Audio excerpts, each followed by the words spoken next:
You are now listening to the Going North podcast with your host, author and speaker, Dom Brightman.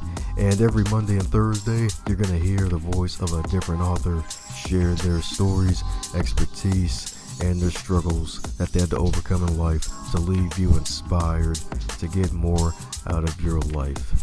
Be sure to not only listen to this episode, but share with others, connect with the authors, and always advance others to advance yourself. Now let's get on with the show.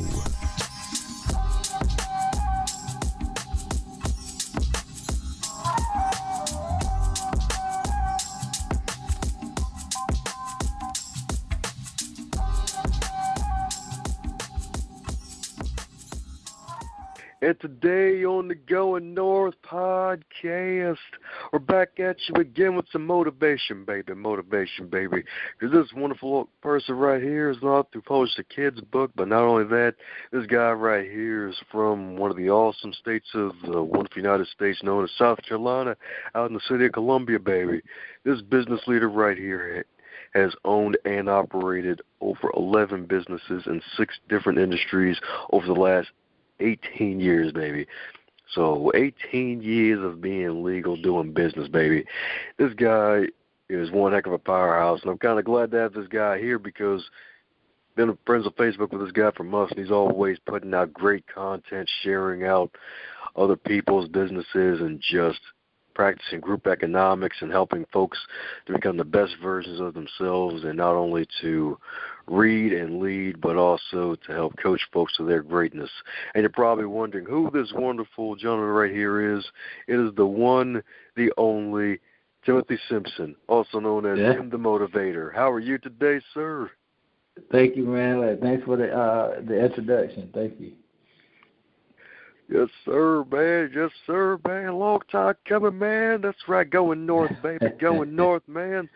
11 Absolutely. businesses, baby. 11 businesses. That's what I'm talking about, man. Oh, yeah. Thank you, man. Yes, indeed. Well, as with all introductions, they're not allowed to be 60 days long, so mind filling in some gaps where I may have missed some things? Yeah. So I've started over 12 businesses now in 7 different industries. I add one since I had that's the one pager that I sent you. So just say I was a serial entrepreneur before I was 13. Started my first business at 8, second one at 10, third one at 12, and then from age 19 to now 38, I've owned 12 different businesses in 7 different industries.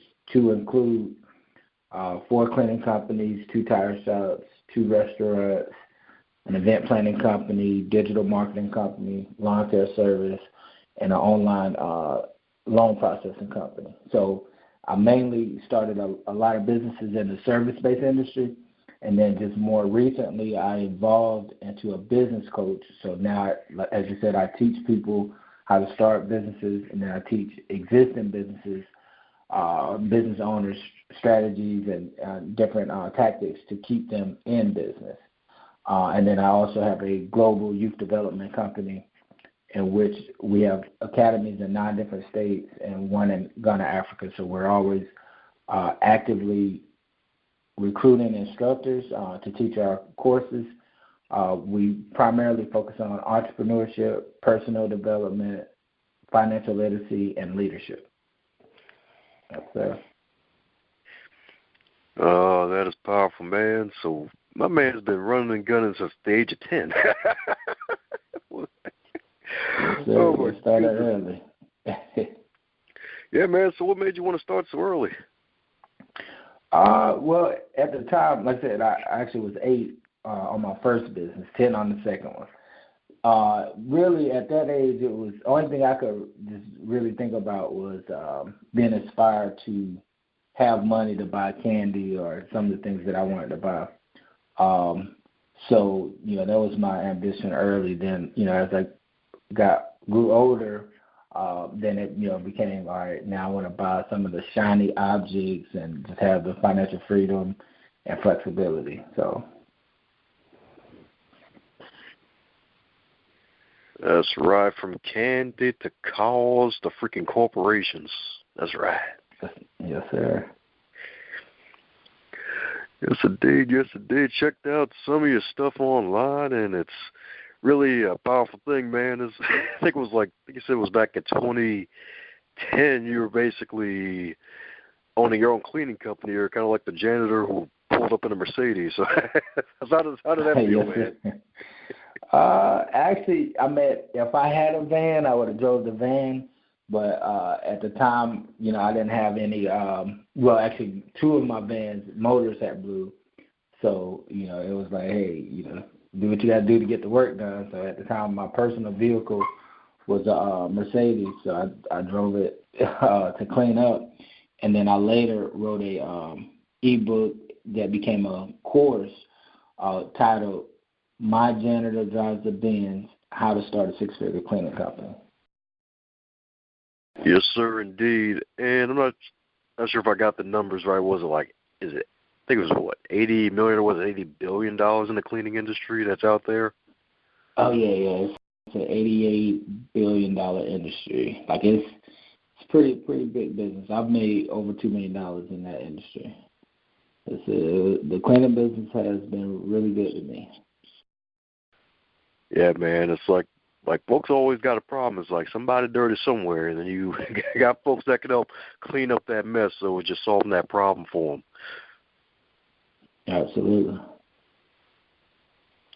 Yes, sir, indeed. So I'm guessing the cleaning business, did you get started in that like at a certain age just because it was probably the low barrier to entry, or was there like another? Well, I had a cleaning business as a child, so I believe in chores, so I basically turned my chores into cash and businesses. So as an adult, just reading the Small Business Opportunities magazine, I saw an opportunity to buy a janitorial franchise or a commercial cleaning franchise, and it was pretty reasonably priced and, like you said, low barrier entry. So, I jumped on it and became like the youngest franchisee for this particular company at 22. Then I bought a second commercial cleaning franchise at 25. And then once I learned the ins and outs of the business, I started two bigger companies, independent cleaning companies on my own. And I've had, Fortune 500 clients since my early 20s, everybody from Best Buy, Office Depot, PetSmart, Barnes & Noble, like pretty much every major retailer or chain restaurant, I've had them as a client at some point. That's amazing, man. That is amazing indeed. And a big list of folks to have as a client list, too. Oh, yeah, absolutely. Yes, indeed. Yes, indeed. So what keeps you going, man? Because not everybody has like the cojones to basically be a serial entrepreneur and just keep it going with just starting multiple businesses and making sure they actually succeed and thrive. Well, I do have children, so I got 4 boys and a daughter. That's an incentive, to keep, creating and manifesting.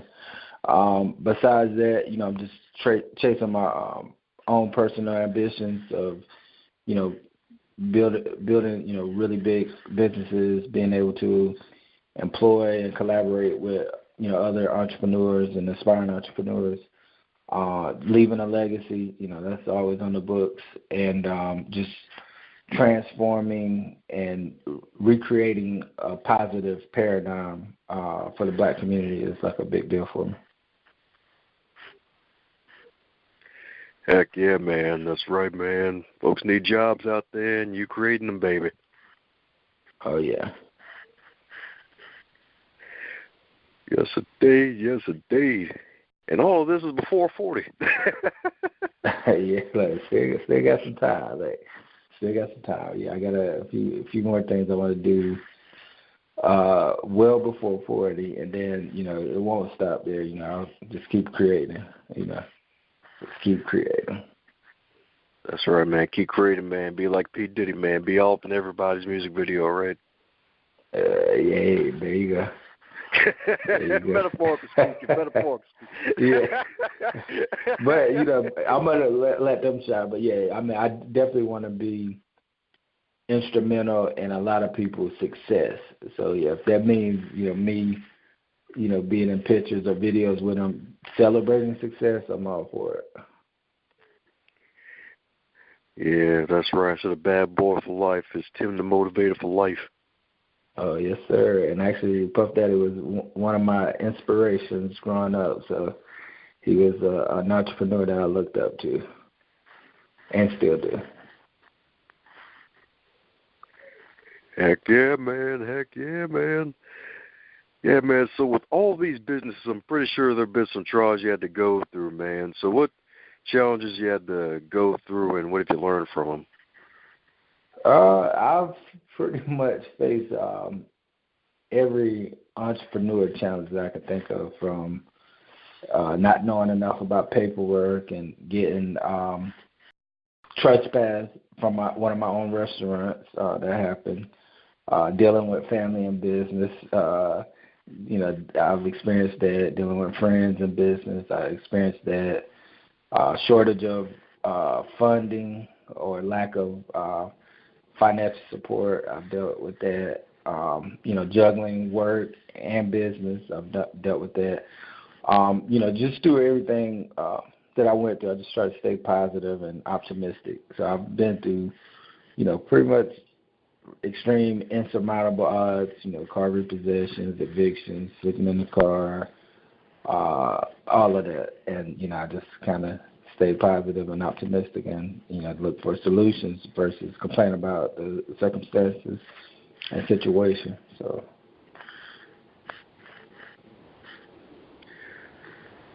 Yes, indeed. Yes, indeed. Sounds like a lot, especially with the whole friends and family, just bringing them on as employees. Yeah. Yeah. Like, Biggie Small said it best. Family and blood sometimes don't mix. For different reasons. So, if you're gonna do it, if their energy and vision can play into a family business, it can work. But if it's a situation where they're not vested and they're just employees, then it could be a challenge.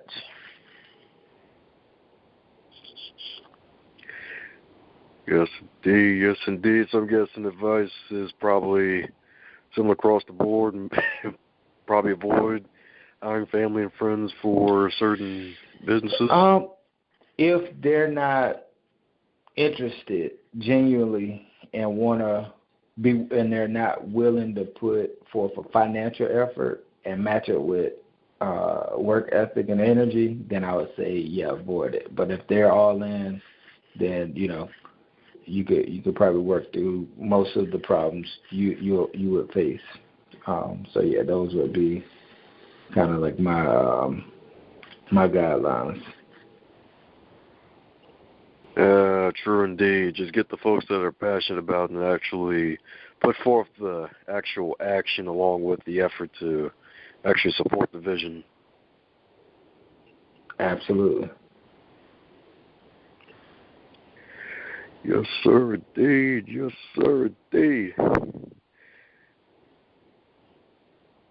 And you also help out the youth and try to inspire them to get into entrepreneurship. So what your topics usually entail when you're speaking to the youth? Like, I'm guessing like those in high school and probably like college and all that good stuff.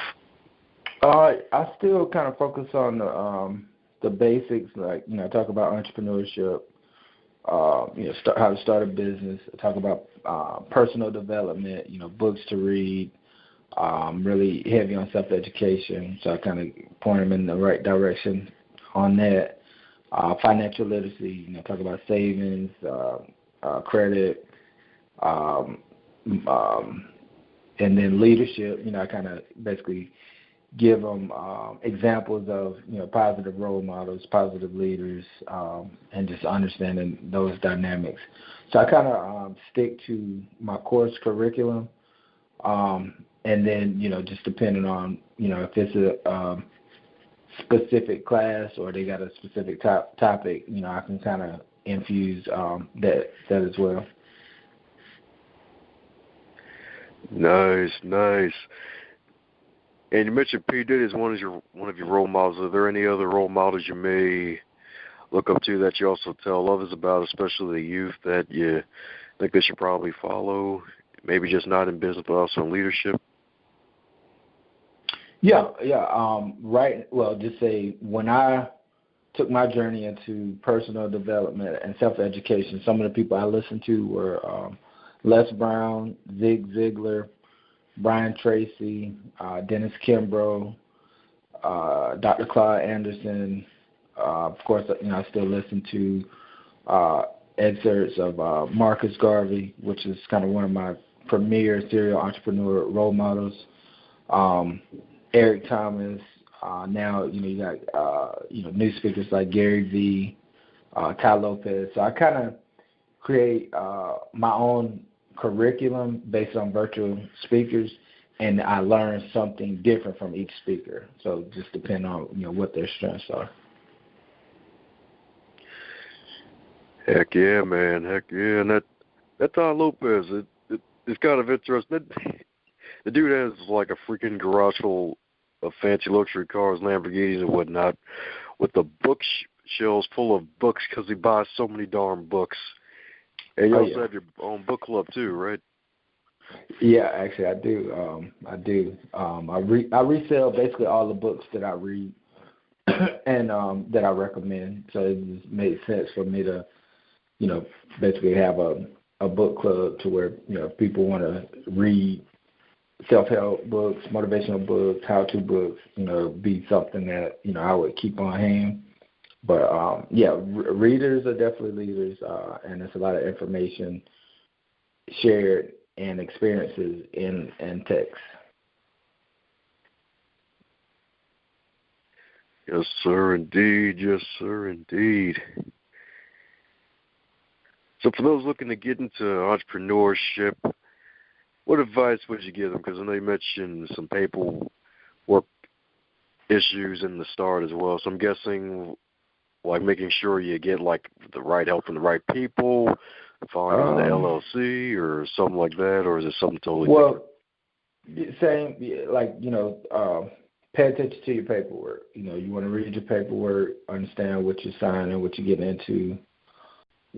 Definitely want to stay away from naysayers because, you need an incredible amount of optimism and positive energy to push a vision forward. Be a hard worker, having good work ethic goes a long ways. Like most of the successful people in any industry, they, are really hard workers. They can lock in or get focused on the task, and, they're constantly reinvesting in themselves, like their mind, their body, their spirituality. So personal development is major when you're partaking in entrepreneurship.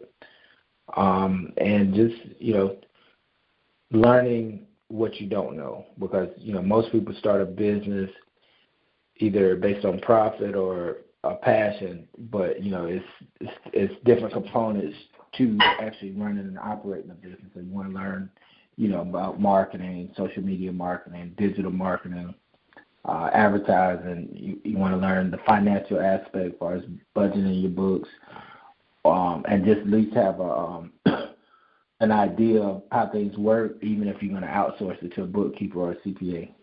So just learning the fundamentals and the language of business, I would say, is a big deal. True about the language of business, indeed. Yeah, because it's like a whole separate language, basically. It's almost, I wouldn't say Spanish level or like maybe Japanese or Chinese, but it's a whole set of terms you have to, like, know, I guess. There you go. Yes, sir. But ultimately, start before you're ready. So don't let what you don't know hinder you from getting started. Amen to that. Amen to that, dude. Amen to that.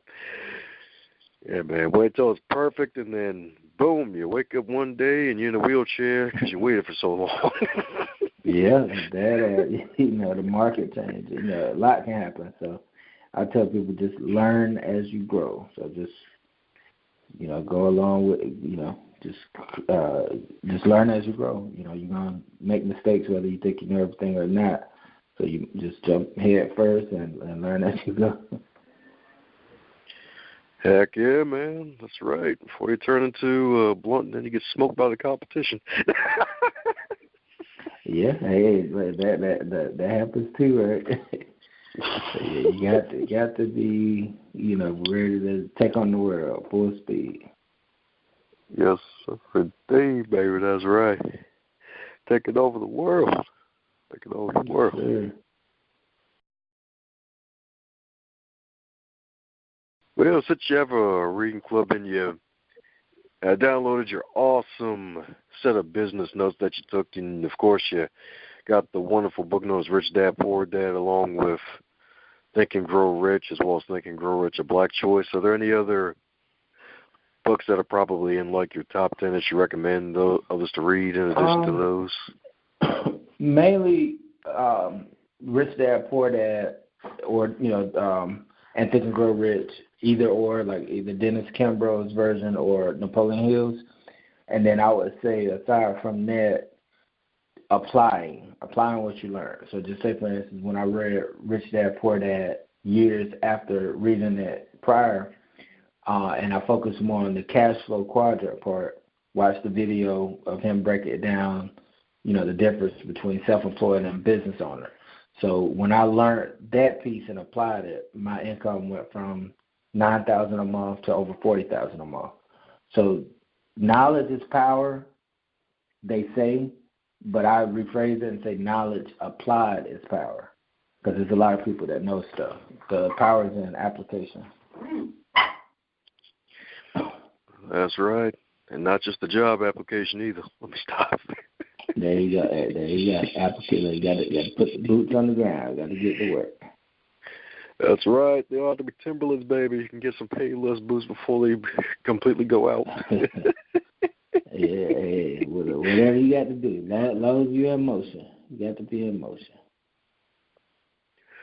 Yes, sir, indeed. Yes, sir, indeed. Well, all right. Coming down to the question I like to ask a lot of guests, and that is, if you were to wake up tomorrow and you were 25 again in the current year with all of your amassed knowledge and experience, what would be the advice that you would give to yourself? Good question.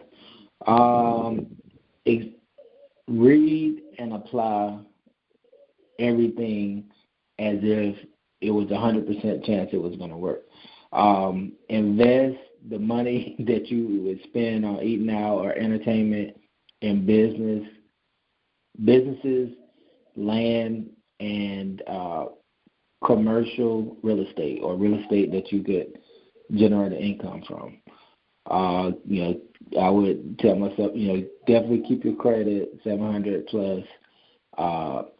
Take advantage of other people's money, like the banks, as far as like getting business loans, lines of credit, using credit cards to make money in business. Any refund checks, whether it's income tax, student refund checks, basically, use it to generate income, meaning create a business or buy income-generating equipment like food trucks, landscaping equipment, cleaning equipment, whatever like that. So those would probably be like the main things. And then embrace technology. So, yeah, definitely embrace technology. That's right. Hug your smartphone with both arms. That's right. Stop. There you go. Oh man, but that is solid advice though. Read and apply things from the books that you read, like it's 100% true, and that's something that's really can be hard to do, especially if it's a book with a lot of tips, or if it feels like it doesn't apply to you at a certain point in your life. So that's really solid advice right there. Well, thank you. Woohoo! Well, all right, for those who want to keep in contact with you and all that you're doing, what's the best way to reach you? Directly, like I usually put my information out because I want to be accessible. So directly, my phone number is 803-261-5948. Once again, that's 803-261-5948. My website is timthemotivator.com. So just timthemotivator.com. Email, the same thing, timthemotivator@gmail.com. So that would be probably the best place to reach me is just directly. Oh, yeah, there we go. There you have it, folks. Going out there, shoot him an email. Hey, give him a phone call. Be like, hey, man, Tim, you a motivator. Motivated me to stop my own business. Like, man, what can I do? And all that wonderful good stuff. And, hey, that's right. Yes, sir. Well, all right, Tim, any parting words for our wonderful listener? No, I just wanted to say, I appreciate you having me on your show. I would say don't be afraid to fail. Like Henry Ford says, failure is the opportunity to start again more intelligently. So fail forward. You're going to learn something from the experience. You might make, a lot of money, or you might not, and then you learn how to do it better the next time you try. So I would say, don't let fear immobilize you. Fail forward. And like Nike said, just do it. Hey, how's it going? Thanks a bunch for your listening ears, and it's time now because it's here. Book number 2 is finally here. Stay the Course. The Elite Performers, 7 Keys to Sustainable Success. And you can pre-order your ebook copy today by heading over to Amazon.com and pressing that Buy Now button for only 99 cents. It is a low-cost investment in advancing yourself into your greatness. So let's go ahead to Amazon.com, type in Stay the Course. Look for the book with the big fat red letters, Stay the Course, and the compass pointing north. And yours truly, Dominic Brightman, is the author. And I thank you in advance for all that you do. Go out there and dominate. So Happy and Grateful, written by Antonio T. Smith Jr., is life-changing. We are an unhappy people and we make unhappy decisions. But he teaches us that if we take on the responsibility of our happiness, if we look at happiness and gratitude as our duty, as our responsibility, as our birthright, we can't help but to have a prosperous life. Go buy So Happy and Grateful by Antonio T. Smith Jr. You won't be disappointed.